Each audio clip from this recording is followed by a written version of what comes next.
പത്തരമാറ്റിൻ്റെ വരാനിരിക്കുന്ന ഒരു അടിപൊളി എപ്പിസോഡിലേക്ക് എല്ലാവർക്കും സ്വാഗതം.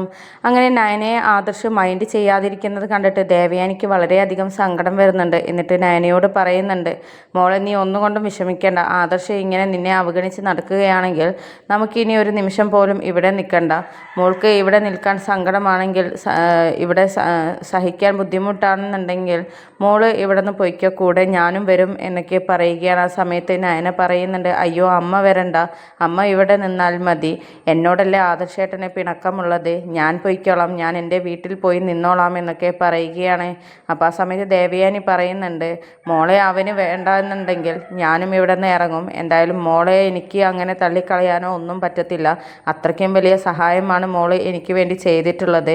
ആദർശ് ഇങ്ങനെ ദേഷ്യം കാണിക്കുകയാണെങ്കിൽ അതിനുള്ള കാരണക്കാരി ഞാനാണല്ലോ. ഞാൻ പറഞ്ഞത് കൊണ്ടാണല്ലോ മോള് ഒന്നും പറയാതിരുന്നത്. അതുകൊണ്ട് മോൾ ഇവിടെ നിന്ന് ഇറങ്ങുകയാണെങ്കിൽ മോളുടെ കൂടെ ഞാനും വരും എന്നൊക്കെ പറയുകയാണ് ദേവയാനി. അങ്ങനെ സങ്കടത്തോടു കൂടി നിൽക്കുകയാണ് നയന.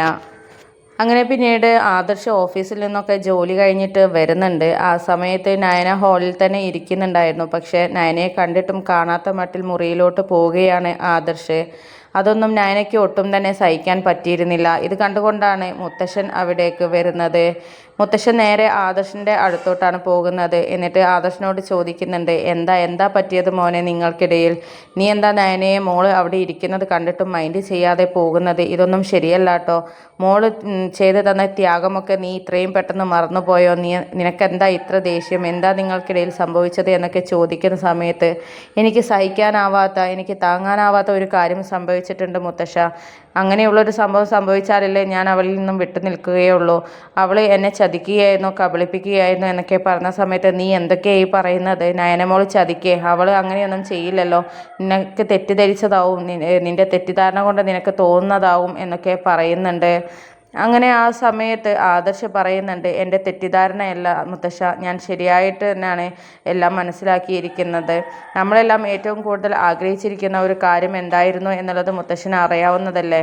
അപ്പം മുത്തശ്ശൻ പറയുന്നുണ്ട്, അതേ മോനെ, അത് നമ്മൾക്കൊക്കെ എല്ലാവർക്കും ഒരേ ഒരു ആഗ്രഹമല്ലേ ഉള്ളൂ, ദേവയാനി മരുമകളെ അംഗീകരിക്കുക എന്നുള്ളത് എന്നൊക്കെ പറയുന്ന സമയത്ത് ആദർശ് പറയുന്നുണ്ട്, അതെ, നമ്മൾ ആ നിമിഷത്തിന് വേണ്ടിയിട്ടാണ് കാത്തിരിക്കുന്നത്. പക്ഷേ അമ്മായിയമ്മയും മരുമകളും എന്നെ ഒന്നായി കഴിഞ്ഞു. എന്നിൽ നിന്നും നമ്മളിൽ നിന്നൊക്കെ അവർ മറച്ചു വെച്ചിട്ട് നമ്മെ കബളിപ്പിച്ച് നടക്കുകയായിരുന്നു എന്നൊക്കെ പറയുകയാണ് ആദർശ്. ഇത് കേട്ടിട്ട് മുത്തശ്ശനാകെ ഞെട്ടിത്തരിച്ച് നിൽക്കുകയാണ്. എന്നിട്ട് മുത്തശ്ശൻ ചോദിക്കുന്നുണ്ട്, എന്താ ആദർശ് നീ പറഞ്ഞത്? അവർ നന്നായി എന്നോ? അവർ നന്നായിട്ടുണ്ടെങ്കിൽ എന്തിനാ നമ്മളിൽ നിന്നും എല്ലാം മറച്ചു വെച്ചത്? എല്ലാം നമ്മോട് തുറന്ന് പറയേണ്ടതല്ലേ? നമ്മളൊക്കെ ആഗ്രഹിച്ചിരിക്കുന്നത് അത് മാത്രമല്ലേ എന്നൊക്കെ പറയുന്ന സമയത്ത് അത് തന്നെയാണ് എൻ്റെയും ദേഷ്യം. അതാണ് എനിക്ക് നയനയോട് ഇത്രയും ദേഷ്യം തോന്നാൻ കാരണം നമ്മളിൽ നിന്നും മറച്ചു വെച്ച് നടക്കേണ്ട ഒരു കാര്യവുമില്ലല്ലോ. നമ്മൾ ആരെയും കളിയാക്കുകയോ ഒന്നും ചെയ്യില്ലല്ലോ. നമ്മളൊക്കെ ആഗ്രഹിച്ച് നിൽക്കുന്ന കാര്യമായതുകൊണ്ട് ആദ്യം പറയേണ്ടത് നമ്മളോടല്ലേ മുത്തശ്ശ എന്നൊക്കെ പറയുകയാണ്. അപ്പോൾ ആ സമയത്ത് മുത്തശ്ശൻ പറയുന്നുണ്ട്, എന്തായാലും നയനമോള് അറിഞ്ഞുകൊണ്ടൊരു തെറ്റും ചെയ്യില്ല. എനിക്ക് തോന്നുന്നത് ദേവയാനി പറഞ്ഞിട്ടാവും അവൾ ഒന്നും പറയാത്തത് എന്നൊക്കെ പറയുകയാണ്. അപ്പോൾ ആ സമയത്ത് അമ്മ എന്തൊക്കെ പറയണ്ടെന്ന് പറഞ്ഞാലും എന്നോട് തുറന്ന് പറയേണ്ട ബാധ്യത നയനയ്ക്കില്ലേ? ഞാൻ അവളുടെ ഭർത്താവല്ലേ? ഒന്നും അവൾ എന്നിൽ നിന്നും മറച്ചു വയ്ക്കാറില്ല. ഞാനും അങ്ങനെ തന്നെയാണ്. അവളെ സ്നേഹിച്ച് തുടങ്ങിയതിന് ശേഷം എൻ്റെ ജീവിതത്തിൽ ഒരു രഹസ്യവും ഉണ്ടായിട്ടില്ല. എല്ലാം ഞാൻ അവളോട് തുറന്ന് പറയാറുണ്ട്.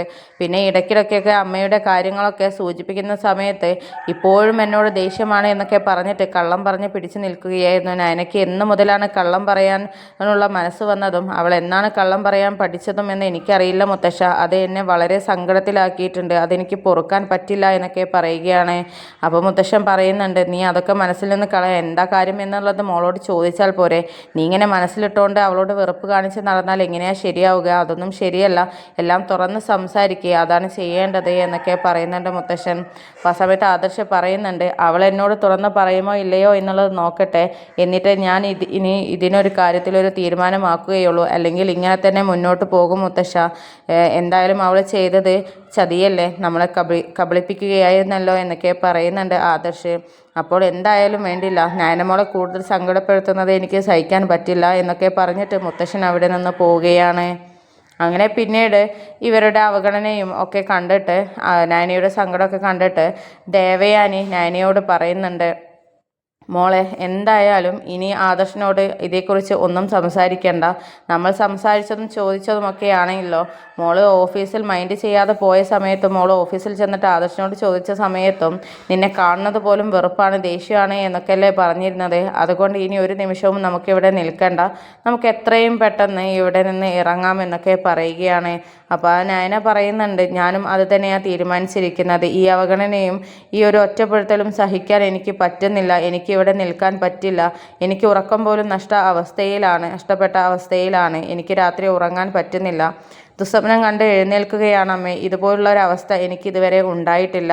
ആദർശേട്ടൻ എന്നെ സ്നേഹിക്കാതിരുന്ന സമയത്ത് പോലും എനിക്ക് ഇത്രയും ഒരു സങ്കടം ഉണ്ടായിട്ടില്ല എന്നൊക്കെ പറഞ്ഞ് പൊട്ടി പൊട്ടി കരയുകയാണ് നയന. അങ്ങനെ നയന രണ്ടും കൽപ്പിച്ച് ബാഗൊക്കെ എടുത്തിട്ട് തൻ്റെ വീട്ടിലോട്ട് പോവുകയാണ്. കൂടെ ദേവയാനിയും അനന്തപുരിയുടെ പടിയിറങ്ങുകയാണ്. ആ കാഴ്ച കണ്ടിട്ട് ആദർശും എല്ലാവരും ഞെട്ടിത്തരിച്ച് നിൽക്കുകയാണ്. മുത്തശ്ശനോടും മുത്തശ്ശിയോടും ആദർശിനോടും മാത്രം വിവരം പറഞ്ഞിട്ടാണ് അവർ അവിടെ നിന്ന് പടിയിറങ്ങിയത്. ആ സമയത്ത് ആദർശന് വളരെയധികം സങ്കടമൊക്കെ തോന്നുന്നുണ്ട്. പക്ഷെ ഉള്ളിലുള്ള ദേഷ്യം കൊണ്ട് അവരെ തടഞ്ഞു നിൽക്കാനൊന്നും പോയില്ല. അങ്ങനെ പിന്നീട് മുത്തശ്ശൻ ആദർശിൻ്റെ അടുത്ത് വന്നിട്ട് ചോദിക്കുന്നുണ്ട്, അവർ പോയി അല്ലേ? എനിക്ക് തോന്നിയിരുന്നു അപ്പോഴേ നയന ഈ വീട് വിട്ട് അവളുടെ വീട്ടിലേക്ക് പോകുമെന്നുള്ളത്. കാരണം അത്രയ്ക്കും സങ്കടമാണല്ലോ അവൾക്ക് ഉണ്ടായിരിക്കുന്നത്. കൂടെ അമ്മായിയമ്മയും പോയിട്ടുണ്ടല്ലോ. എന്തായാലും അവളെ വിട്ടുപിരിയാൻ ദേവയാനിക്ക് ഇനി കഴിയില്ല. കാരണം എല്ലാ സത്യങ്ങളും അറിഞ്ഞിട്ടാണല്ലോ മോളെ അംഗീകരിച്ചത്. അതുകൊണ്ട് ഇനി സങ്കടപ്പെടുത്താൻ നീ അവളെ സങ്കടപ്പെടുത്തിയാലും നിൻ്റെ അമ്മ അതിന് അനുവദിക്കില്ല. അതുകൊണ്ടാണ് അവളുടെ കൂടെ പോയത് എന്നൊക്കെ പറയുകയാണ്. ആ സമയത്ത് ആദർശ് പറയുന്നുണ്ട്, എന്ത് മോശമാണ് അമ്മ ചെയ്തത്?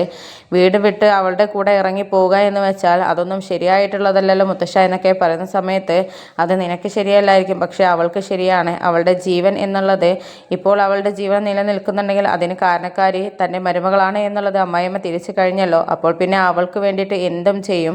അത് നമുക്ക് കാണുകയും ചെയ്യാം. അവളെ പൊന്നുപോലെ അവൾ സ്വീകരിക്കുകയും നോക്കുകയും ഒക്കെ ചെയ്യും. അതുകൊണ്ടാണ് ഇപ്പോൾ അവളുടെ കൂടെ പോയതും. അതിന് തെറ്റ് പറയാനൊന്നും ആവില്ല എന്നൊക്കെ പറയുകയാണ് മുത്തശ്ശൻ.